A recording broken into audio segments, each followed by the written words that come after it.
Baik, bismillahirrahmanirrahim. Assalamualaikum warahmatullahi wabarakatuh. Alhamdulillahirrahmanirrahim. Puji dan syukur kehadirat Allah Subhanahu wa Ta'ala karena berkat rahmatnya. Alhamdulillah kita pada hari ini masih bisa mengikuti perkuliahan. Semoga semua dalam keadaan yang sehat walafiat. Mohon maaf untuk kali ini apabila suara Bapak tidak terlalu kencang karena ini recordingnya di malam hari, jadi takutnya mengganggu yang tidur, tapi mudah-mudahan masih terdengar dengan baik. Dan mohon maaf sekali ini untuk pertemuan yang kali ini Bapak menggunakan YouTube karena pada hari ini Senin tanggal 27 Desember 2020 Bapak ada kegiatan terlebih dahulu di jam yang sama sehingga eh, meminimalisir untuk pergantian perkuliahan. Jadi materinya coba Bapak record melalui YouTube dan mudah-mudahan tetap bisa disimak dengan baik oleh saudara semua di dalam perkuliahan yang ke-13 ini, di mana pertemuan yang ke-13 ini kita semua akan membahas tentang bisnis model kanvas atau istilahnya adalah BMC, begitu ya. Nah, ini merupakan materi terakhir dari perkuliahan MUMK, Manajemen Usaha Mikro dan Kecil, sehingga nanti tugasnya pun berkaitan dengan membuat BMC ini ya, bisnis model kanvas. Kita langsung masuk pada pendahuluan. Membuka bisnis memerlukan keberanian, namun bisnis juga memerlukan perhitungan yang matang ya, perhitungan berkaitan dengan modal, berkaitan dengan potensi pasar, perhitungan juga berkaitan dengan kemampuan kita dalam berbisnis, apakah itu kemampuan berproduksi atau kemampuan dalam memasarkan sebuah produk atau jasa. Nah, itu kita harus bisa perhitungkan ya dengan matang. Sehingga resiko apapun yang muncul dapat dikelola dengan baik. Resiko di dalam bisnis tentu sangat banyak ya, terutama resiko tidak lakunya penjualan kita ya, produk jasa kita tidak ada orang yang membelinya. Kemudian resikonya bisa juga datang dari kalau kita sudah punya karyawan. Nah, itu resikonya ada karyawan yang performanya tidak bagus atau karyawan yang melakukan kecurangan begitu ya, atau juga karyawan kita di hijack oleh perusahaan orang lain. Nah, itu merupakan resiko. Di dalam modal juga ada resikonya ya. Beberapa pertemuan yang lalu kita mempelajari manajemen arus kas. Nah, di mana di manajemen arus kas itu ada pos untuk supaya kita bisa berinvestasi dari kas yang ada. Nah, dari investasi itu kalau kita perhitungannya tidak matang, maka resiko akan adanya kas yang kemudian kita investasikan, kemudian kita melakukan investasi dan tidak dihitung dengan matang, lalu akhirnya bisa menjadi kerugian. Nah, itu juga resiko kerugian. Jadi resiko ini bisa dalam berbagai aspek, bisa dari produk kita yang tidak cocok, produk kita yang pasarnya tidak minat terhadap produk kita, terhadap jasa kita, begitu ya. Kemudian juga bisa dari SDM, bisa juga dari modal yang kita investasikan, tapi kemudian tidak berhasil investasinya, begitu. Lalu juga bisa dari teknologi. Nah, teknologi yang kita gunakan, kita sudah berinvestasi, sehingga kita itu menjadikan biaya operasional, tapi tidak sesuai ya kinerjanya. Teknologi tersebut sesuai dengan kebutuhan bisnis kita. Nah, itu juga resiko. Jadi, perhitungan yang matang untuk menghindari resiko itu menjadi hal yang penting ya untuk membuka bisnis. Salah satu cara termudah menyiapkan rencana bisnis adalah dengan membuat kerangka atau building block yang terintegrasi dengan baik.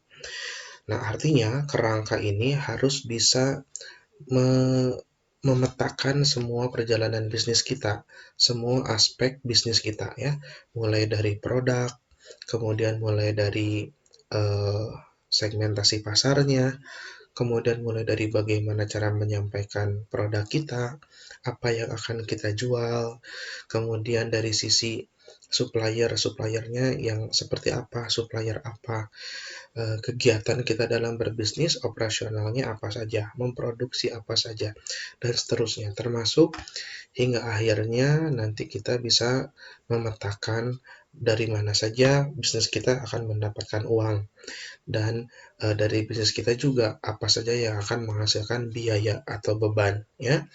Nah, itu dibentuk dalam sebuah kerangka atau building block yang terintegrasi dengan baik. Nah, dalam bukunya Business Model Generation, seorang saintis ya Alexander Osterwalder dan U.S. Wigner menuliskan 9 building block ya atau 9 kotak itu yang kemudian kita bisa gunakan dalam bisnis apapun ya, baik itu produk ataupun jasa. Kemudian skalanya apakah itu bisnis yang besar atau yang kecil. Nah, itu kita bisa jadikan bisnis model Canvas ini menjadi acuan ya untuk membuat rencana bisnis. Ini menjadi penting, kenapa? Karena dengan perencanaan yang baik, kita bisa meminimalisir risiko-risiko yang tadi ya, sehingga kita bisa ketahui siapa segmentasi kita, bagaimana cara menyampaikan produk, lalu apakah nilai produk kita sudah sesuai dengan pelanggan, ya, hingga akhirnya nanti kita juga bisa menentukan apa aktivitas kunci kita, siapa mitra kita, bagaimana cara kita menjaga mitra itu, sehingga kita bisa tahu perjalanan bisnis kita itu mudah digunakan atau sulit dilakukan, ya, mudah dilakukan atau sulit dilakukan, beresiko tinggi atau beresiko rendah, begitu, ya. Kesembilan blok bangunan yang tergambar dalam kanvas disusun berdasarkan cara kerja otak kita ya. Ada di sebelah nanti itu ada 9 kotak, blok yang kanan itu didasarkan dari cara bekerja otak yang kanan dan blok yang kiri itu didasarkan pada cara kerja otak yang kiri. Seperti yang kita ketahui ya, otak kanan itu lebih banyak ke kreativitas, inovasi ya, lebih banyak berimajinasi. Tapi kalau yang otak kiri itu lebih banyak kita gunakan untuk berpikir yang hitung-hitungan, yang pasti begitu ya. Sehingga nanti otak kanan itu kita membutuhkan kreativitas dalam menentukan siapa pasar kita dari produk kita itu, apa nilai yang akan kita berikan kepada pelanggan, kemudian bagaimana cara memaintenance pelanggan, hingga akhirnya kita bisa mengetahui dari mana saja pendapatan bisnis kita. Nah, otak yang sebelah kiri itu berkaitan dengan yang pasti-pasti, hitungan-hitungan keuangan, termasuk bagaimana eh, cara untuk mendapatkan yang di sebelah kanan. Jadi nanti yang di sebelah kiri itu bagaimana operasional bisnis kita, kemudian bagaimana cara kita menjalankan operasional, membuat produksi, aktivitas kunci dan seterusnya itu ada di blok yang sebelah kiri. Mudah-mudahan sampai sini masih bisa dipahami ya. Mohon maaf sebentar. Ini Pak akan merubah dulu kursinya sebentar ya.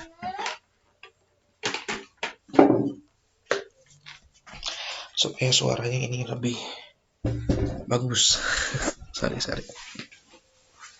Ya, seperti ini. Oke, kita lanjutkan. Nah, ini adalah pengertian dari atau definisi dari BMC itu sendiri ya. BMC itu adalah Business Model Canvas atau disingkatnya adalah tadi BMC ya. Nah, ini adalah suatu kerangka kerja yang membahas model bisnis dengan disajikan dalam bentuk visual berupa kanvas lukisan.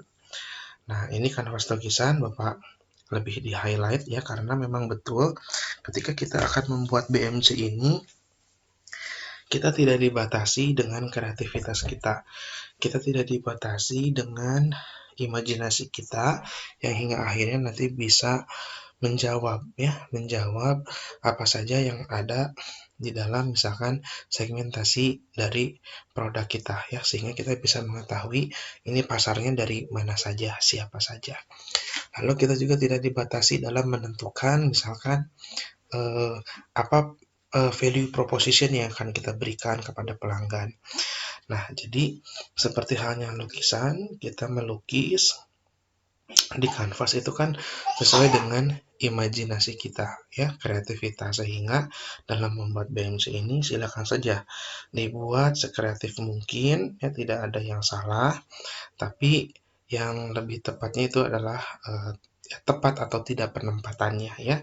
Jadi jangan sampai misalkan nanti menempatkan value proposition pada segmentasi pasar. Nah, itu nanti akan keliru nanti hasilnya ya. Jadi kreativitas boleh tapi disesuaikan dengan kriteria-kriteria ya dari 9 blok tersebut. Oke. Nah, agar dapat dimengerti dan dipahami dengan mudah ya. Nah, ini kalau kita bisa lihat 9 blok ini bentuknya nanti seperti ini. Nah, nanti yang sebelah kanan ini berarti cara kerja otak yang kanan. Sedangkan yang kiri ini cara kerja otak yang kiri. Gitu. Model ini digunakan untuk menjelaskan ya. Jadi dari setiap blok ini nanti akan ditempelkan atau Anda sisipkan ya poin-poinnya, dan itu poin-poinnya tersebut itu harus bisa dijelaskan. Termasuk poin-poin itu juga nanti akan menjelaskan kepada saudara. Kemudian juga akan menjelaskan kepada tim bisnis yang lainnya. Sehingga nanti dalam menentukan aktivitas dan lain-lain itu bisa diingatkan dari poin-poin yang sudah ditetapkan di dalam blok tersebut. Berikutnya adalah memvisualisasikan. Nah, kalau kita bisa memvisualisasikan itu lebih bagus ya. Artinya kita menggambarkan. Jadi berkaitan dengan segmentasi pasar kita, misalkan secara demografis adalah orang yang sudah bekerja. Nah, orang yang sudah orang yang sudah bekerja tersebut digambarkan secara gambarnya seperti apa. Begitu ya. Kemudian value proposition-nya. Nah, value proposition ini berkaitan dengan misalkan yang Anda ingin berikan adalah kualitas pengiriman yang tepat waktu. Nah, kualitas pengiriman yang tepat waktu itu saudara bisa menggambarkan dengan gambar jam misalkan gitu ya, atau pengiriman dengan gambar yang disesuaikan dengan ekspresi pelanggan yang senyum, artinya pengiriman tersebut memuaskan pelanggannya. Itu memvisualisasikan sehingga menjelaskan lebih cepat karena satu gambar itu bisa lebih baik dari 1000 kata-kata gitu ya. Lalu kemudian dengan model ini juga saudara nanti bisa menilai keefektifannya, keefisienannya, optimalisasinya, sehingga nanti akan saudara bisa mengevaluasi nanti akhirnya apakah misalkan value proposition yang dijanjikan itu sesuai dengan budget yang ada. Kalau tidak sesuai berarti bisa saja dihapus begitu ya. Tapi kalau sesuai untuk meningkatkan kepuasan, untuk menciptakan loyalitas pelanggan, bisa saja ditambahkan dengan value-value proposition yang lain ya. Nah, itu yang dimaksud dengan menilai. Lalu mengubah. Nah, ini juga artinya di dalam BMC ini setelah saling mengevaluasi satu anggota dengan anggota yang lain, itu bisa mengubah, bukan berarti mengubah bentuknya, tetapi mengubah isian atau poin dari BMC tersebut. Misalkan yang tadinya pengiriman tepat waktu itu ada di value proposition, tapi ternyata karena budgetnya tidak sesuai, misalkan itu akan dirubah menjadi bagaimana cara membuat engagement ya dari pelanggan. Jadi misalkan dalam dibuat sebuah event gitu ya. Nah, atau promo. Nah, promo itu bisa jadi di value proposition dengan harga yang murah atau dibuat event ya dengan waktu-waktu tertentu sesuai dengan kemampuan perusahaan. Itu yang dimaksud dengan mengubah suatu model bisnis. Nah, berikutnya mampu menghasilkan kinerja yang optimal. Nah, ya, jadi itu kesimpulannya. Jadi agar semua itu dilakukan untuk menciptakan kinerja yang optimal. Jadi saudara nanti bisa menjelaskan, memvisualisasikan, menilai, dan mengubah suatu model bisnis agar optimal. Ya, itulah BMC ya.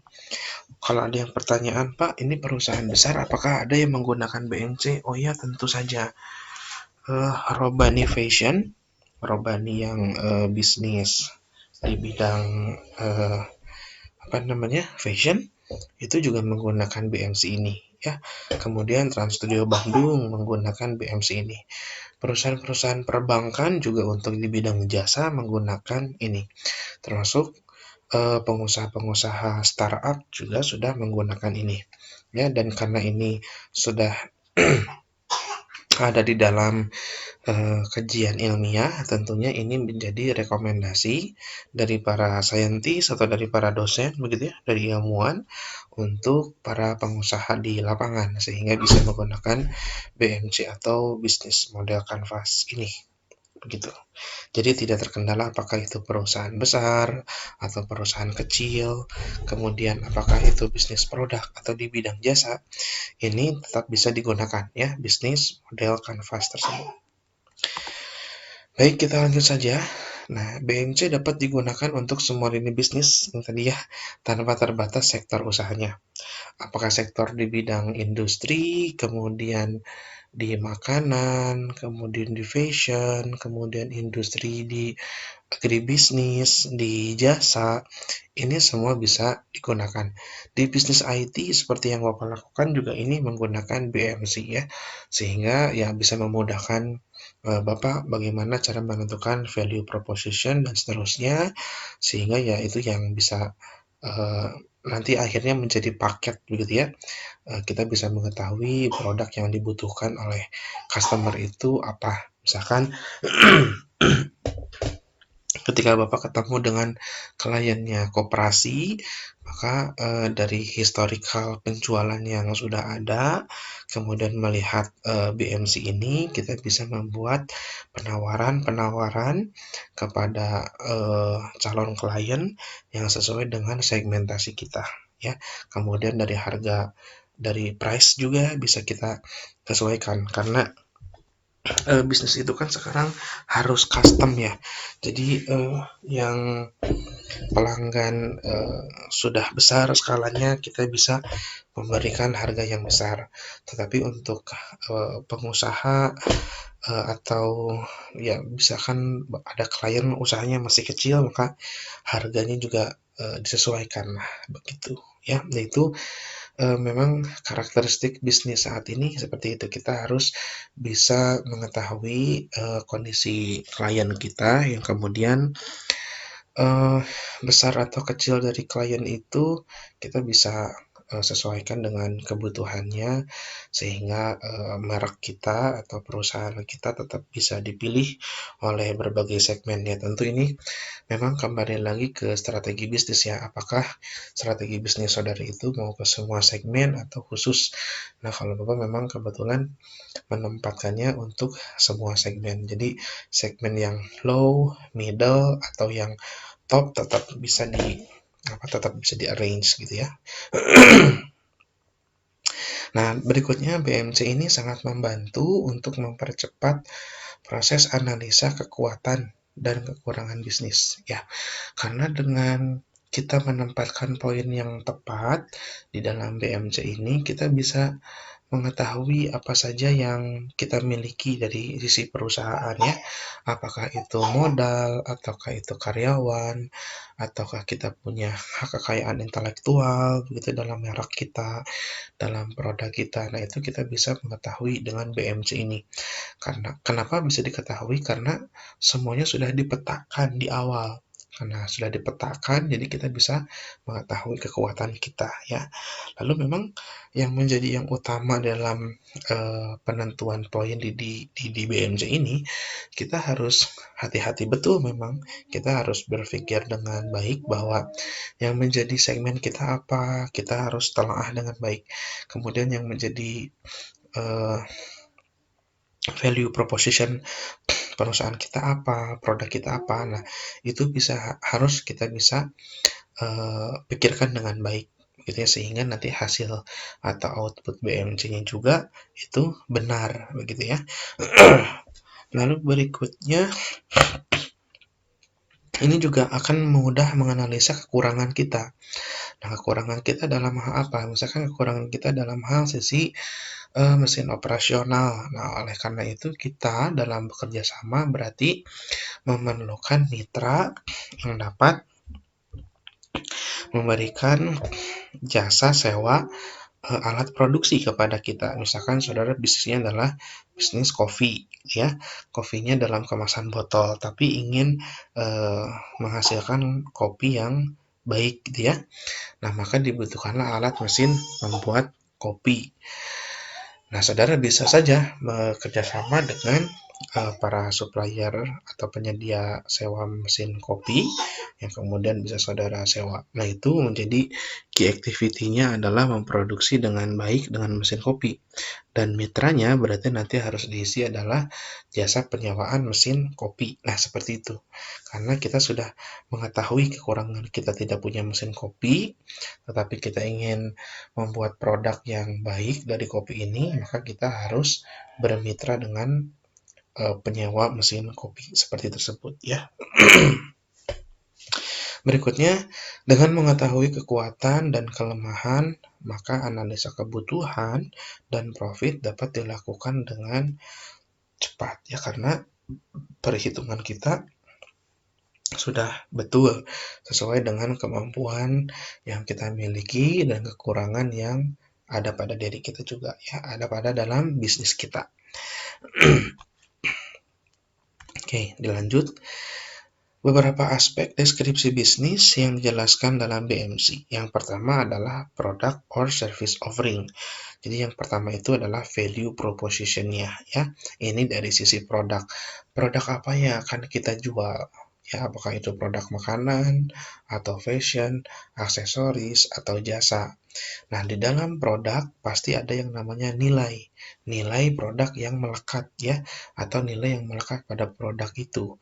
Nah, itu yang akan kita offering, yang akan kita tawarkan kepada calon pelanggan kita. Secara deskripsi seperti ini definisinya, ya, bahwa value proposition adalah keseluruhan gambaran produk atau jasa yang ditawarkan untuk memenuhi kebutuhan para customer. Perlu kita highlight, ya, memenuhi kebutuhan para customer. Jadi banyak di antara pengusaha itu yang, ya, coba-coba lalu menggelontorkan dana atau kasnya dibelikan, jadikan reseller, membeli sebuah produk, lalu gagal. Nah, itu bisa jadi karena segmentasi yang sudah ditentukan, kemudian diadakan produknya, itu tidak match, ya. Jadi segmen itu kebutuhannya berbeda dengan produk kita. Nah, jadi penting untuk saudara itu bisa memulai bisnis memang mulainya dari apa kebutuhan dari customer kita. Artinya apa kebutuhan dari segmen pasar kita. Nah, segmen pasar kita mau ditentukan secara geografis, misalkan di Cimahi. Di Cimahi butuhnya apa? Apakah butuh daycare atau butuh snack-snack makanan seperti itu tentunya perlu disurvei, ya. Nilai-nilai tambah apa saja yang bisa diberikan terkait untuk membantu pelanggan memenuhi kebutuhannya. Kata kuncinya adalah nilai tambah, value added, ya, di mana value added ini yang bisa membedakan produk kita dengan produk pesaing, yang bisa membedakan produk kita dengan produk yang sebelumnya sudah digunakan oleh segmen atau pasar kita, ya. Sehingga dengan adanya nilai tambah tersebut, ya, pelanggan itu, calon pelanggan atau orang itu bisa beralih menjadi membeli produk kita. Tentu ini bukan pekerjaan yang mudah, ya, ini merupakan pekerjaan yang berat sekali. Bagaimana segmen itu bisa beralih ke merek yang baru, ya, apalagi misalkan modal kita untuk meluncurkan sebuah produk itu masih terbilang kecil. Nah, itu memang kerja keras banget, ya, kerja keras banget bagi seorang pengusaha itu. Tapi tidak ada yang tidak mungkin memang, semuanya harus dilakukan secara perlahan dan kita lihat bagaimana reaksi pasar, begitu, ya. Namun tentunya dengan perhitungan-perhitungan yang matang tadi, ya. Artinya kalian nanti harus melihat bagaimana pergerakan industri itu di lingkungan tersebut atau di segmen tersebut, lalu bagaimana pergerakan dari pesaing juga, ya. Nah, itu tentu harus saudara perhitungkan. Oke. Berikutnya itu adalah oke, ini ada satu buah kalimat Ya, selama ini kita menjual produk atau jasa yang tidak dibutuhkan pelanggan. Apakah seperti itu? Bisa jadi seperti itu ya, karena mungkin ketidaktahuan kita produk apa yang dibutuhkan oleh pelanggan. Nah, tentu ya tadi, tingkat kejelian, kreativitas untuk mendapatkan informasi itu kita harus punya. Kita bisa ketahui dari, organisasi-organisasi bisnis yang ada di kota itu, bagaimana perkembangannya. Kemudian kita juga bisa melihat atau mendapatkan informasi dari berita tentang apa potensi yang ada di kota tersebut, sehingga kita bisa mengetahui apa kebutuhan di pasar itu dan kemudian apa produk yang bisa kita tawarkan, begitu ya. Itu kalau memang idealnya. Tapi kalau sebagai startup, apa untuk bisa kita memulai, apakah tidak menjadi masalah dimulai dari kita memproduksi apa yang kita punya? Ya, nggak jadi masalah itu. Karena kan sekarang juga sudah ada teknologi yang bisa memudahkan kita dalam berbisnisnya, contohnya dengan GoFood. Nah, dengan GoFood itu kita bisa menjangkau segmen yang lebih luas, bukan hanya dalam satu kota, tapi ke berbagai kota. Tentunya yang masih terjangkau lah, begitu ya. Sehingga kita misalkan bisa produksi makanannya seblak, tapi seblaknya kita bisa dibuat frozen atau dibuat setengah jadi, maka seblak itu kita bisa tawarkan atau bahkan bisa kita kirim ke berbeda pulau misalkan karena memang keringan gitu ya, itu jualan seblak seperti itu. Nah, contoh yang lainnya tentu banyak sekali. Berikutnya, selain ada aspek dari produk, berikutnya adalah aspek dari pelanggan kita. Yang pertama ini adalah customer segmennya. Nah, ini menjelaskan siapa saja target-target pelanggan kita. Jadi siapa saja calon-calon pelanggan yang akan kita tuju, begitu ya. Apakah dari sisi geografis, misalkan satu kota Cimahi, misalkan atau Bandung, lalu yang sudah bekerja atau yang tidak bekerja, begitu ya. Artinya yang sudah bekerja atau yang tidak bekerja juga menjadi targetnya, gitu. Kalau misalkan yang sudah bekerja nanti gajinya range berapa, ya, gendernya laki-laki atau perempuan. Kemudian lifestyle-nya seperti apa? Kalau makanan sukanya suka makanan pedas atau makanan enggak, cemilan atau makanan pokok. Nah, gitu kalau makan. Jadi harus kita bisa breakdown menjadi kelompok-kelompok kecil karena kan segmentasi adalah membagi kelompok besar menjadi kelompok-kelompok kecil ya, dari satu kelompok besar menjadi kelompok-kelompok kecil yang kemudian nanti kita akan target, kita akan sasar segmen tersebut gitu. Apakah memang untuk pasar yang massal atau pasar tertentu yang tersegmentasi atau pasar yang bersifat lebih khusus atau seperti apa? Nah, maksudnya itu dari pasar massal itu adalah kita tidak mempertimbangkan demografis yang lebih khusus begitu, tetapi kita dari sisi geografisnya gitu ya. Misalkan sekota Cimahi, kita bisnis snack murah, misalkan snack 2.000, snack 5.000, Anda beri nama merek nama Anda sendiri. Nah, itu bisa dikatakan sebagai pasar massal. Jadi tidak menyerang atau menargetkan satu segmentasi khusus secara demografis lebih khusus begitu ya, baik dari sisi usia, pendapatan, lifestyle dan seterusnya, tapi dari sisi geografis saja. Atau tertentu yang tersegmentasi tadi ya, demografisnya mulai terpisahkan dari sisi usia sekian sampai sekian, lifestyle seperti apa, nah itu. Atau yang lebih khusus artinya yang secara ini segmentasi yang lebih detail banget ya, lebih mengerucut lagi. Nah, itu yang lebih khusus. Misalkan di Cimahi yang sudah bekerja, lifestyle-nya suka belanja, fashion, lalu berbadan besar, nah misalkan big size. Nah, itu Anda berarti berbisnis dengan segmentasi pasar yang lebih khusus karena big size gitu ya. Nah, itu harus Anda tentukan dengan kelompok seperti apa segmentasinya. Nah, ini juga harus dipertimbangkan dengan baik, dengan matang gitu ya. Lalu mendeskripsikan segmen pelanggan akan menentukan apa produk dan apa jasa yang nantinya akan kita berikan kepada pelanggan. Jadi kita akan bisa mengetahui produk apa yang tepat ya. Kalau fashion, jadi kita bisa tahu bagaimana ukurannya, bagaimana modelnya, bagaimana motif, lalu bagaimana ya model-model lah ya yang dikeluarkan. Kalau di fashion memang banyaknya bermain di model ya, seperti itu ya. Tapi kalau di makanan bisa bermain dengan rasa, warna, bahan, kemudian tekstur, packaging, banyak banget kalau di makanan. Berikutnya adalah di customer aspek itu ada yang namanya channel. Nah, channel itu bagaimana cara agar produk kita atau jasa kita dan nilai tambah yang kita ciptakan ini itu bisa diperhatikan oleh pelanggan. Artinya, kita paparkan informasi itu baik dari sosial media atau kemudian kita promosi offline, itu bisa diketahui sehingga sadar, oh ada produk kita begitu ya di pasar itu begitu. Lalu kemudian akan dibeli dan sampai ke tangan customer sesuai dengan apa yang kita janjikan ya. Itu channel. Oke. Okay? Nah, channel ini di saat ini tentu sudah bergerak ya, lebih banyak menggunakan online, apalagi di masa pandemi seperti ini. Jadi bagaimana menyalurkan produk kita tentu lebih banyak online. Nah, pengusaha-pengusaha aksesoris, kemudian elektronik yang banyak di marketplace seperti Shopee, Lazada, Tokopedia, itu channelnya sudah 100% online ya. Nah, itu apakah kemungkinannya masih besar Pak untuk bisnis seperti itu? Tentu masih besar. Informasi yang didapat memang data pengusaha baik online atau offline ini memang masih sangat jauh dibanding negara-negara tetangga kita ya. Padahal memang potensi negara kita itu sangat jauh lebih baik sehingga mungkin di mata kuliah ini Anda belum bisa mencoba untuk bermain di marketplace, tapi harapannya ketika misalkan sudah lulus atau sudah selesai mata kuliah ini, saudara bisa mencoba bermain atau ya bisnis gitu ya, tapi mainnya di tingkat marketplace ya, coba didaftarkan di Tokopedia atau di Shopee sehingga saudara bisa mengetahui dengan real bagaimana berbisnis di marketplace itu ya.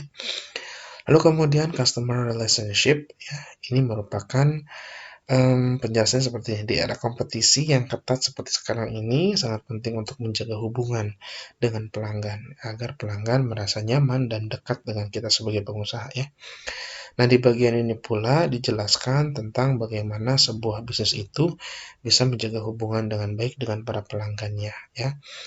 Selain promosi yang bisa kita lakukan adalah misalkan ini tersedianya customer service 24 jam. Nah, itu merupakan customer relationship kita. Kemudian bisa retur barang. Nah, itu merupakan customer relationship kita. Kemudian apabila barang yang diterima misalkan tidak sesuai dengan spek, bisa ditukarkan. Itu tuh retur ya. Apakah itu kembali uang atau digantikan dengan barang yang baru. Nah, itu adalah ikhtiar usaha dari kita sebagai pengusaha untuk menjaga hubungan dengan pelanggan. Ini menjadi poin penting. Kenapa? Karena pelanggan di zaman teknologi ini lebih berbahaya dibandingkan pelanggan sebelum teknologi ini ada ya. Karena negatif word of mouth itu di digital yang seperti ini akan lebih cepat menyebarnya. Sehingga ketika kita melakukan transaksi dengan tidak baik dengan pelanggan, kemudian pelanggan juga merasa kecewa, maka bisa jadi pelanggan akan menyampaikan hal-hal yang negatif dengan sosial medianya, sehingga kemudian dikomentari oleh teman-temannya, oleh netizen yang lain, dan kemudian kita mendapatkan ya alhasilnya adalah brand kita atau produk kita mendapatkan image yang buruk begitu ya, tidak bisa memuaskan pelanggan. Oleh karena itu tidak banyak dan selalu ya, selalu bisnis online, baik itu zaman dulu OLX atau yang sekarang Tokopedia misalkan gitu ya, atau di Shopee, itu ada melihat bagaimana penilaian dengan bintang ya, kasih bintang 5 gitu ya. Karena bintang itu ya kalau urusan duniawi ya itu penting bagi pengusaha begitu, karena itu merupakan penilaian dari para pelanggannya. Nah, ya, ikhtiar merupakan salah satu, jalan untuk memaksimalkan ibadah begitu. Jadi kita juga harus bisa, bukan berarti kita, eee, berbuat terbaik kepada pelanggan itu ingin dinilai 5, tetapi memang itu sebagai tanggung jawab kita sebagai pengusaha harus memberikan yang terbaik untuk para pelanggan, sehingga pelanggan ini merasa tidak dirugikan, gitu ya. Berikutnya infrastruktur. Di infrastruktur ini sudah masuk otak yang ke sebelah kiri ya. Nah, ada beberapa poin. Yang pertama adalah key activities. Ini adalah aktivitas atau proses kunci yang ada di bisnis tersebut. Jadi kita harus berpikir dengan baik, dengan matang, kira-kira eh, ketika kita akan membuat produk itu, apa yang harus dilakukan kita sebagai pengusaha. Nah, misalkan menyiapkan bahan, membeli bahan, kemudian mengolah bahan, kemudian menyimpan bahan menjadi barang setengah jadi, memproduksi kembali, dan seterusnya. Itu adalah key activities. Key activities dari bisnis kita. Itu kalau untuk yang produksi. Tapi kalau yang reseller berarti kita harus menyiapkan key activities adalah membuat laporan keuangan rutinan, kemudian bagaimana menyiapkan kas untuk membeli produk. Lalu kita membeli produk untuk siap kita jual. Lalu apakah kita mengemasnya lagi atau tidak? Kalau kita mengemasnya lagi berarti harus dituliskan pengemasan. Kalau tidak, ya langsung pada aktivitas penjualan.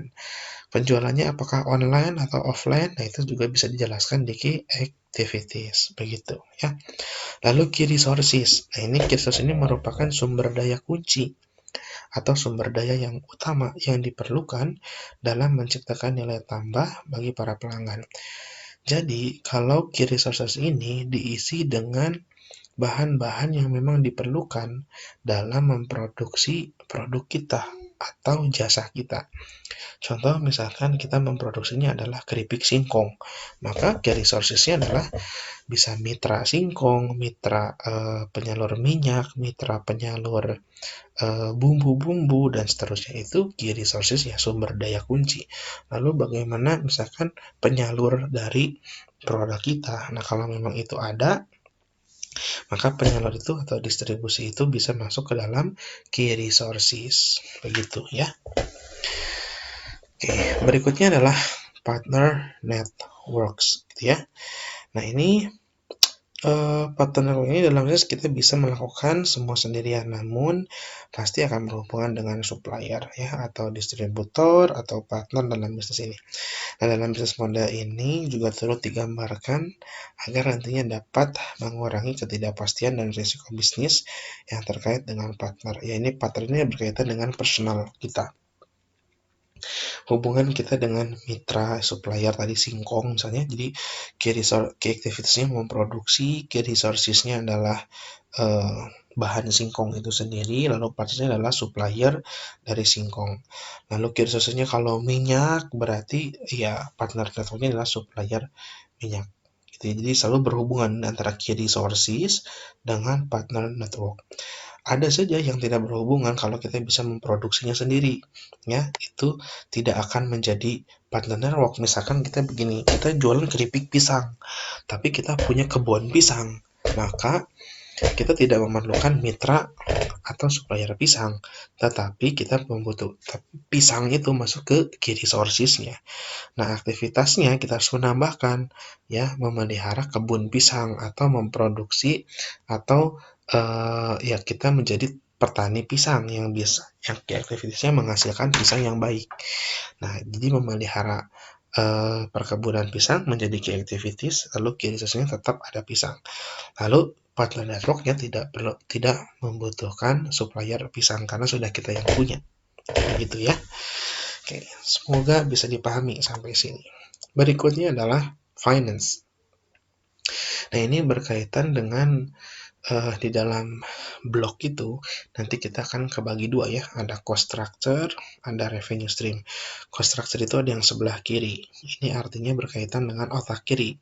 Kita harus memastikan biaya-biaya apa saja yang kita bisa yang harus kita keluarkan ya untuk menciptakan value proposition atau produk.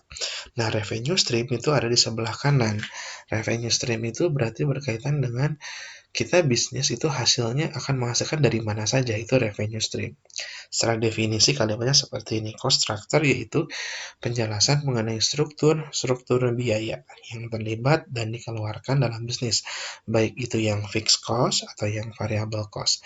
Kalau yang fixed cost itu berarti kan biaya yang tetap ya, misalkan biaya sewa pabrik atau biaya gaji karyawan kalau memang bulanan. Kemudian sewa mobil kalau misalkan kita menyewa mobil. Nah, yang variable cost itu berkaitan dengan jumlah produksi kita. Misalkan ada karyawan yang kita bayarnya hitungannya adalah by packing gitu ya. Kalau sekian satu packing dibayar 5.000. Jadi kalau dia menghasilkan sehari bayar 10 packing, kita bayar 50.000. Nah, itu variable cost gitu, oke. Kemudian maintenance cost berkaitan juga pemeliharaan mesin ya, atau pemeliharaan karyawan, itu maintenance cost. Pelatihan karyawan seperti itu ya. Kemudian operational cost ya seperti biasa, ya mesin yang kita jalankan di pabrik itu tentu membutuhkan operasional, apakah bahan bakunya atau ya. Kemudian kita membutuhkan karyawan yang membutuhkan alat transportasi, kita juga harus menyediakan biaya untuk operasionalnya dan lain sebagainya. Itu adalah cost structure. Lalu definisi untuk revenue stream ini adalah penjelasan tentang apa saja hal-hal yang membuat bisnis mendapatkan pemasukan dari para pelanggan. Nah, ini nanti ada yang bentuknya pendapatan dari penjualan ya, pendapatan dari penjualan, atau misalkan pendapatan dari sewa ya. Misalnya kita bisnis jasa, selain kita menjual produk kita, juga kita bisa misalkan sewa. Misalnya kita bisnisnya itu restoran. Nah, restoran itu kan kita bisa mendapatkan pendapatan restoran itu dari menjual makanan gitu, atau kita membuat tawaran-tawaran event ya di restoran kita, maka kita menyewakan tempat restoran itu untuk event ulang tahun atau syukuran dan seterusnya gitu ya. Nah, berikut ini adalah 9 langkah membuat BMC. Jadi dimulai yang pertama dulu. Jadi penyusunannya seperti ini ya saudara. Yang pertama yang harus kita pikirkan itu adalah customer-nya. Jadi siapa segmentasi kita ya. Tadi secara demografis mau dari mana, atau dari sisi demografisnya mau yang seperti apa segmen kita. Lalu yang kedua adalah value proposition. Nilai apa yang akan kita tawarkan ya, nilai-nilai keunggulan dari produk kita. Lalu yang ketiga, kita pikirkan bagaimana cara kita menghantarkannya. Ya, produk kita itu namanya channel. Nah, yang keempat, bagaimana kita menjaga hubungan baik dengan customer, itu namanya customer relationship. Dan yang kelima, kita bisa mempertimbangkan apa yang bisa kita dapatkan dari pelanggan, ya, revenue-nya. Lalu yang keenam ada key partner. Nah, ini key partner berkaitan dengan mitra tadi, supplier tadi, ya. Siapa orang-orang atau organisasi-organisasi yang harus kita libatkan dalam bisnis ini sehingga bisnis ini bisa berjalan dengan baik. Yang ketujuh ada key activities. Aktivitas kunci kita untuk bisa membuat produk atau value person ini apa? Nah, kita harus tentukan. Yang kedelapan, key resources. Nah, kita harus juga hitung dengan baik, telaah dengan baik kira-kira bahan baku, kemudian alat yang dibutuhkan yang menjadi utama itu apa? Key resources. Key resources ini bukan hanya bahan baku ya, termasuk informasi, teknologi, mesin, uang, itu key resources bagi kita sebagai pengusaha. Lalu akhirnya nanti akan kita bisa memperhitungkan adalah cost ya, biaya-biaya. Nah, selama cost itu lebih kecil dibanding revenue, berarti itu worth it untuk bisnisnya kita bisa lakukan karena memungkinkan kita untuk untung dalam bisnis tersebut. Nah, untuk yang bisnis model canvas yang formalnya seperti ini ya. Ada customer segment, customer relationship, channel, dan seterusnya. Oke. Oke, ini Bapak akan jelaskan satu persatu setiap bloknya sekarang. Yang pertama adalah customer segment. Ini mengetahui pelanggan, ya, mengetahui dengan persis siapa calon pelanggan kita. Dari sisi usia, berapa umurnya, dari sisi jenis kelamin, laki-laki atau perempuan, di mana mereka tinggal, apa yang menjadi kebutuhan mereka.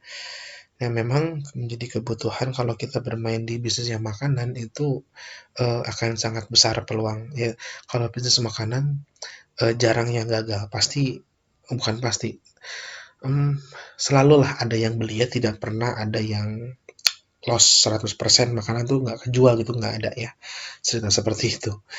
Jadi memang peluang untuk di bisnis makanan segmennya sangat luas sekali. Berikutnya berapa pengeluaran mereka per bulan ya, ini berkaitan dengan lifestyle-nya mereka. Lalu tadi yang ada ketinggalan, apa saja yang menjadi kebutuhan mereka tadi udah ya. Berikutnya, jika Anda bisa menjawab pertanyaan-pertanyaan di atas ini, berarti Anda sudah siap menjawab pertanyaan penting tentang produknya apa, layanannya seperti apa, yang kemudian akan disediakan kepada pelanggan oleh Anda, gitu ya. Nah, kesalahan yang bisa dilakukan oleh pebisnis pemula adalah langsung menentukan bisnis dan baru memutuskan apa yang bisa dijual. Ya memang keberanian itu tadi di awal penting, tapi perhitungan yang matang juga penting. Oke. Berikutnya value proposition atau nilai yang ditawarkan. Inilah hal utama yang Anda tawarkan kepada pelanggan Anda di atas. Tentukan bisnis Anda untuk menjawab masalah yang dihadapi konsumen. Jenis usaha apa yang bisa menjawab kebutuhan di atas. Jadi value proposition ini Anda juga kalau misalkan Anda tidak bisa melakukan survei kepada pelanggan, tentu Anda sebagai pelanggan dari produk yang sudah ada, nah itu yang harus di breakdown. Misalkan saudara ini mau bisnisnya adalah bikin bisnis ya minuman kopi dalam kemasan gitu ya. Lalu menjadi pesaingnya apa? Misalkan kopi janji jiwa misalkan gitu ya. Anda harus bisa melihat dan menilai bagaimana rasanya dari janji jiwa gitu ya. Kemudian kemasannya, teksturnya, warnanya, isinya, neto gitu ya. Kemudian bagaimana cara ngedeliverednya, lalu bungkusnya, packagingnya, ingredientnya, itu makanan itu banyak yang kita bisa lakukan untuk di value proposition. Yang kemudian setelah kita analisis seperti itu, nah kita mau ambil value position yang mana yang akan kita upgrade dari pesaing kita. Tentu menjadi pekerjaan yang berat kalau kita akan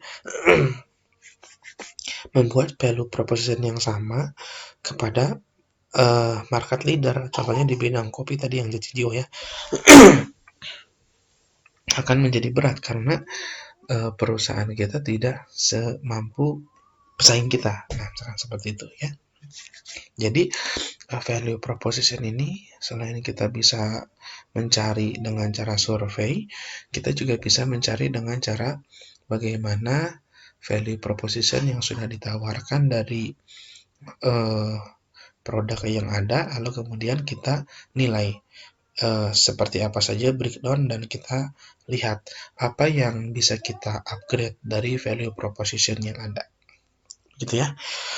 Lalu berikutnya adalah jika pelanggan memerlukan makanan, Anda bisa membuka restoran. Ya, jika pelanggan memerlukan berita, ini contoh ya, Anda bisa membuka bisnis media. Jika pelanggan sangat peduli dengan pendidikan anaknya dan orang tuanya sibuk, Anda bisa membuka bisnis kursus private. Nah, itu contohnya ya, bisnis yang besar. Yang terpenting value apa yang ditawarkan sehingga itu menariknya baik dari sisi harga, kualitas, ataupun kuantitas yang lebih banyak, misalkan begitu. Seperti halnya Domino's Pizza bermain dari sisi pricing, ya, kemudian dari sisi packaging lebih casual dibanding Pizza Hut. Nah, itu value yang dimiliki oleh Domino's Pizza. Ya. Berikutnya adalah channel atau saluran distribusi. Apapun bisnis yang diputuskan, ya, mau di industri makanan, fashion atau yang lainnya, harus ditentukan saluran penjualannya. Bagaimana cara produk kita itu bisa sampai ke pelanggan kita. Di sini ada gambaran. Apakah produk itu bisa kita sampaikan dari produsen langsung ke konsumen, atau harus melalui pengecer, atau harus melalui dua tingkatan saluran, yaitu selain pengecer ada juga pedagang besar, atau tiga tingkatan saluran. Kita membuka agen, lalu pedagang besar, lalu ke pengecer, gitu ya. Nah, apakah akan dibangun tim penjualan seperti ini atau tim penjualan sendiri ya? Atau bahkan memberikan bagian penjualan kepada orang lain seperti ya tadi, pengecer, pedagang besar atau agen. Apakah itu penting untuk dilakukan atau tidak, gitu ya? Lalu apakah Anda akan membuka toko sendiri? Berarti kalau ini berkaitan dengan kemampuan saudara. Kalau kita secara modal mampu, ada SDM-nya, lalu ada sistemnya yang mendukung, kita bisa juga membuka toko. Tapi kalau kurang SDM, kurang modal, kurang pede gitu ya, maka kita cukup bisa membuka reseller atau membuka counter kecil di dalam toko besar seperti Matahari dan di PS ya. Apakah Anda akan menjual secara online? Nah, ini kan online ini nol saluran ya. Contoh ke shopee.com. Sehingga dari produsen Anda langsung ke konsumen. Nah, tentunya ini kalau yang nol saluran itu bisa lebih menguntungkan ke pelanggan ya, karena nilai yang diberikan dari sisi harga tidak akan jauh lebih mahal. Semakin banyak tingkatan salurannya ya, dengan adanya agen, pedagang besar, pengecer, itu harga dari produk itu bisa saja semakin membengkak, semakin membesar. 1.000 dari kita di agen jadi 1.100, pedagang besar bisa jadi 1.300, di pengecer bisa di 2.000. Jadi konsumen dapat harganya adalah 2.000, harusnya 1.000 dari kita. Artinya dengan adanya nol saluran itu kita mungkin saja bisa menghemat biaya yang konsumen keluarkan 100% ya. Jadi 1.000 yang tadinya harus bayar 2.000 ini jadi 1.000. Tentu itu menjadi value proposition yang bagus, akhirnya kita kembali ke nomor 2 tadi, memberikan harga yang terbaik kepada pelanggan. Nah, saluran distribusi ini atau channel ini perlu dianalisa ya, kelebihan dan kekurangannya dari setiap pilihan, sehingga kita bisa memilih yang terbaik sesuai dengan kemampuan perusahaan kita, sesuai dengan potensi pasar yang kita hadapi dari segmen yang akan kita tuju. Berikutnya adalah customer relationship. Ini berkaitan dengan marketing tentunya. Ya, contohnya adalah special promo for a limited time only, terbatas hanya minggu ini saja, terbatas hanya untuk 10 orang pembeli pertama, terbatas untuk 3 pemesan utama. Nah, itu trik-trik ya, cara-cara bagaimana mendapatkan relationship gitu ya, dari customer kita. Sebuah bisnis baru harus diketahui oleh calon pelanggan kita, karena itu perlu menyuarakan kepada publik. Cara kita menyuarakan kepada publik sekarang relatif lebih mudah ya, dengan menggunakan sosial media. Bahkan beberapa sosial media juga bisa dimanfaatkan oleh kita dengan fitur-fitur advertising yang mereka sediakan. Contohnya misalkan Instagram Ads atau Facebook Ads gitu ya. Dan bahkan YouTube juga sama demikian, dan Google juga. Berbagai cara kita bisa lakukan, baik itu online ataupun offline, untuk marketing customer relationship ini. Kegiatan offline itu berarti kegiatan yang bersifat fisik ya, ketemu antar orang, mengadakan event atau gathering, membagikan brosur atau flyering, lalu memasang spanduk atau baliho di jalan. Nah, itu contoh dari bagaimana usaha kita dalam customer relationship dalam bentuk usahanya offline. Berikutnya, yang online adalah kegiatan favorit para pemula bisnis karena budget yang relatif kecil, bahkan seringkali gratis. Ya, hanya keluar budget dari sisi kuota saja begitu ya. Berikutnya, kegiatan marketing online antara lain adalah kita bisa membuat blog, sehingga kita bisa membuat tulisan tentang produk kita dengan detail. Contohnya adalah pengusaha kue yang ada di Jakarta, itu kuenya 3 dimensi. Dia membuat blog dan dia awalnya tidak membuat Facebook dan lain-lainnya, tapi karena sering dibaca sama orang, lalu banyak yang pesen dan blognya itu di-share ke yang lain, kemudian orang juga baca, dan akhirnya dari blog itu juga muncul tawaran-tawaran dari televisi untuk mengundang jadi narasumber. Nah, lalu kemudian bergerak ke Facebook. Nah, ada juga pengusaha yang mulainya dari blog gitu ya. Dan membuat blog itu gratis gitu. Kalian bisa pelajari di YouTube bagaimana cara membuat blog, dan kemudian saudara bisa mulai mencobanya. Ya, siapa tahu nanti yang ada waktu membuat blog, tentu nilai dalam usaha marketingnya dari Bapak akan berbeda ya. Silahkan membuat blog kalau yang mau ya. Nanti nilainya pasti akan diberikan nilai tambah sama Bapak nih. Lalu memasang iklan di Google AdWords. Nah, ini juga bisa kita lakukan ya. Google AdWords pernah Bapak ceritakan di beberapa pertemuan sebelumnya. Jadi kita bekerja sama dengan pihak atau developer yang menyediakan kerjasama Google AdWords, lalu kemudian kita promosi di sana, berapa kali klik, dan yang budgetnya ya sesuaikan dengan tujuan promosi yang kita lakukan. kita punya budget 1 juta, ya berarti kita sejumlah itulah yang misalkan 3.000 atau Rp1.000 per klik, maka 1 juta dibagi Rp1.000. Nah, sejumlah klik itu ya kan kita bisa lakukan di Google AdWords gitu ya. Atau kita juga bisa melakukan dengan cara sendiri ya, sebagai langsung pengusahanya, langsung ke Google AdWords. Lalu revenue stream ini adalah sumber pendapatan ya. Sejak awal kita tentukan dulu jenis-jenis pendapatan kita apa. Apakah kita ada dari hanya penjualan produk saja, atau juga kita akan mendapatkan produk dari yang lainnya, sewa misalkan begitu ya. Apakah akan membuat media online dan mendapatkan pendapatan dari iklan. Nah, ini juga mulai pendapatan. Nah, blog yang Anda bikin, kemudian ada penawaran nanti posisi iklan di blog Anda, itu juga pendapatan bagi perusahaan Anda. Apakah akan membuat toko yang mendapatkan penghasilan dari volume penjualan saja? Apakah akan membuat perusahaan desain lalu mendapatkan fee desainnya? Ya, putuskan dan tentukan target pendapatan per bulan. Jangan pernah membuat bisnis tanpa memikirkan rencana pendapatan dan berpikir, lihat saja nanti dapat duit dari mana. Nah, itu tentu hal yang salah. Jadi, kalau Tuhan bersama prasangka kita, atau bersama prasangka umatnya, ya kita harus bisa menentukan ini di awal ya. Ini sebagai memaksimalkan ikhtiar, sehingga bisnis kita ini dapat berjalan dengan baik karena kita sudah bisa memikirkan, mempertimbangkan pendapatannya dari mana saja. Lalu yang keenam, ada key resources, ini sumber daya utama ya. Menjalankan bisnis utama umumnya tidak bisa sendirian.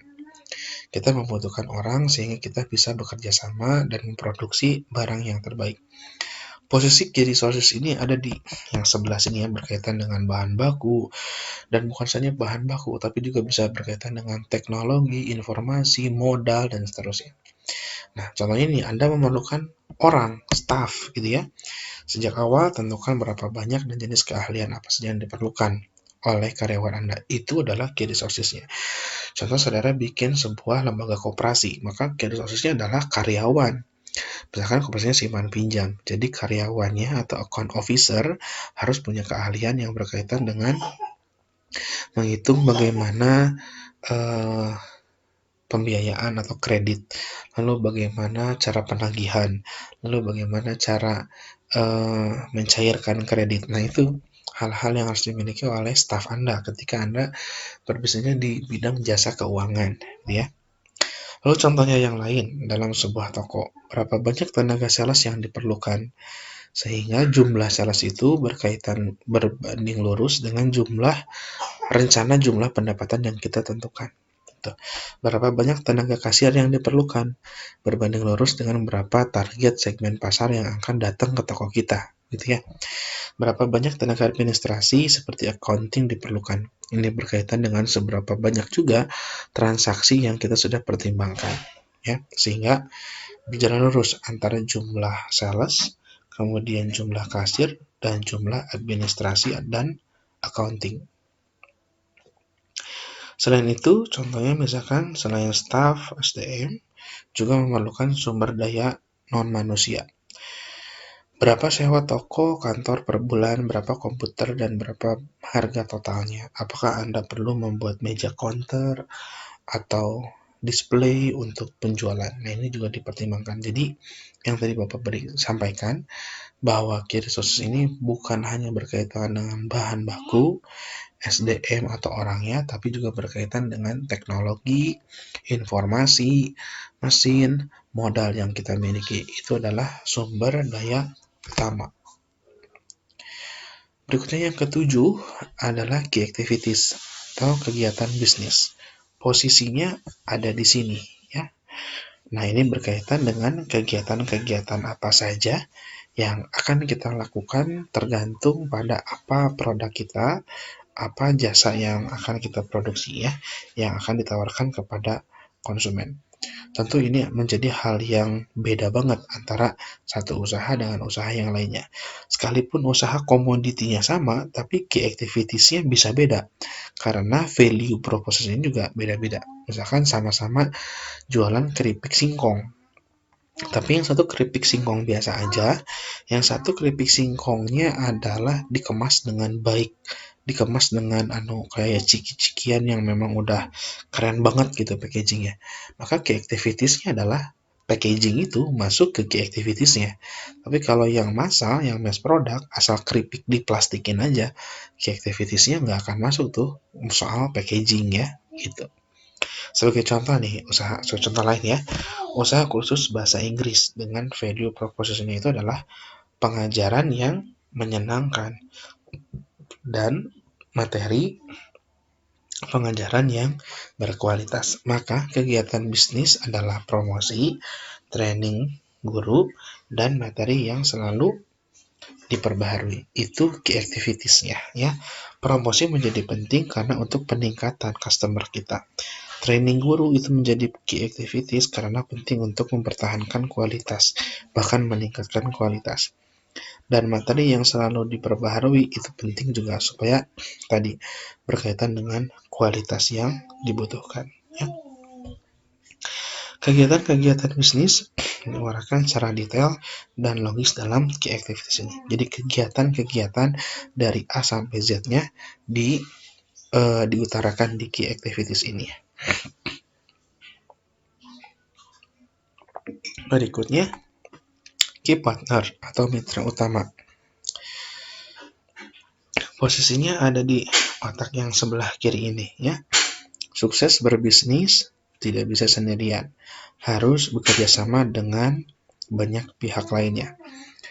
Silakan tentukan dari awal apakah bisnis Anda memerlukan investor untuk penambahan dana. Apakah Anda memerlukan mengadakan perjanjian kerjasama khusus dengan para distributor ya. Kemudian apakah juga Anda membutuhkan selebriti begitu ya, yang bisa memberikan presentasi saham kepada selebriti itu, karena selebriti itu membantu dari marketing kita, endorsernya menjadi endorser, lalu bisnis kita jadi besar, jadi terkenal, ya, dipaparkan dengan cara yang mudah, lalu produk kita banyak dipilih dan penjualannya juga banyak. Nah, nanti sebagai feedbacknya kita berikan saham kepada selebriti itu. Nah, itu dikaitkan dengan mitra utama. Ya, karena dengan adanya bantuan dari selebriti itu, bisnis kita bisa melonjak. Gitu ya, karena bisa dibantu promosinya. Karena saking terkenalnya gitu ya. Lalu menggandeng partner yang melengkapi kemampuan yang kita miliki. Ya, contohnya misalkan tadi dari packaging kita kerjasama dengan mitra yang hebat di packaging. Kemudian kita kekurangan dari sisi produksi, maka kita kerjasama dengan orang yang bisa membuat produksi di bidang produk yang kita akan buat. Contoh yang lain adalah Anda sangat ahli membuat makanan yang enak. Anda mencari partner yang bisa menjual makanan Anda atau marketing. Jadi Anda yang membuat, lalu Anda mencari penjual yang hebatnya, gitu ya. Misalnya yang kedua, Anda kenal distributor suatu produk yang lebih murah. Cari partner yang bisa membuat website untuk dijual online. Nah, itu perlu dipikirkan untuk menjalin kolaborasi dengan partner ya, sehingga bisnis kita bagus karena kita memiliki mitra utama atau partner yang bagus juga. Yang kesembilan adalah cost structure. Yang terakhir ini adalah struktur biaya. Semua hal yang dilakukan dari langkah ke-6 hingga langkah ke-8 tadi kan memerlukan biaya. Kalau kita flashback, langkah yang ke-6 itu mulai dari kegiatan sumber daya utama yang posisinya ada di sini, itu bisa jadi bahan baku, informasi, SDM, teknologi, mesin, itu membutuhkan biaya. Lalu yang ketujuh, key activities, apakah tadi ya memelihara kebun pisang, kemudian packaging juga, itu tentu membutuhkan biaya. Yang kedelapan, bermitra, ya sewa, kerjasama dengan itu, membayar selebriti, itu menjadi membutuhkan biaya. Nah, ini struktur biaya ini yang merangkum dari biaya-biaya tersebut ya. Nah, tentukan semua komponen biaya secara rinci, benar dan logis. Harus kita juga bisa lakukan analisis finansial secara seksama dengan baik, lalu kemudian kita bisa memutuskan apakah rencana bisnis kita itu menguntungkan atau layak atau tidak. Itu posisi yang frustrator itu ada di sini ya, ada di dalam 9 blok yang paling bawah sebelah kiri, yang berkaitan dengan cost structure atau struktur biaya. Saudara, demikian materi tentang bisnis model kanvas. Nanti akan dibuka pertanyaan, silakan pertanyaan nanti akan dituliskan di dalam komentar, kolom komentar di stream.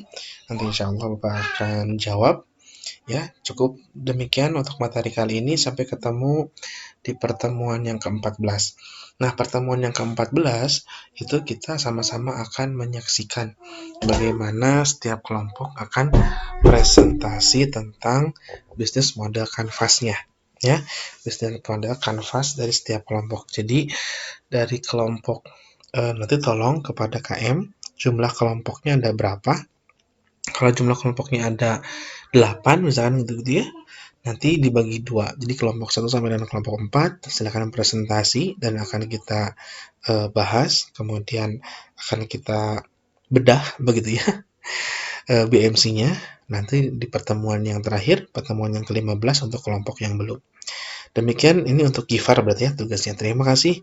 Semoga bisa dilaksanakan pembagian kelompok dengan baik. Terima kasih untuk yang bisa menyaksikan dari awal hingga akhir tanpa di skip ya. Bapak pamit undur diri dan wassalamualaikum warahmatullahi wabarakatuh.